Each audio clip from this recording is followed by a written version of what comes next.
Сайн бацгаана уу? Эрдэнэсийн эрэл багийн бэлтгэсэн Есүстэй хамт дахин эхлүүлээ 31 өдрийн подкастыг та сонсож байна.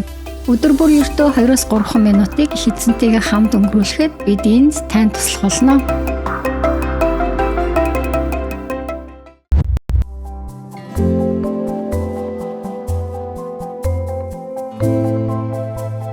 Миний өгч байгаа хайр ивэл чамд хангалттай.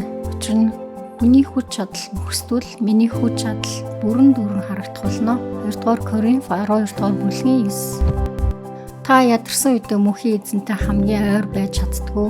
Таны сул дорой байдал түүний хүч чадал илрэх орон зай юм шүү гэдгийг та мэдгүй. Өөрийгөө түүнээс холдуулж нүгдэх хэрэггүй. Түүнээс цутах хэрэггүй. Харин сул дорой байх үедээ, хинч биш байх үедээ мөнхийн эзний өмнө ирэх юм бол тэр таныг сонсож танд туслах болно.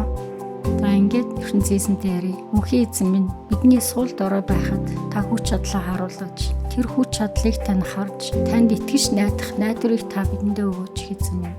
Есүс эзэн танд маш их баярлалаа. Амен.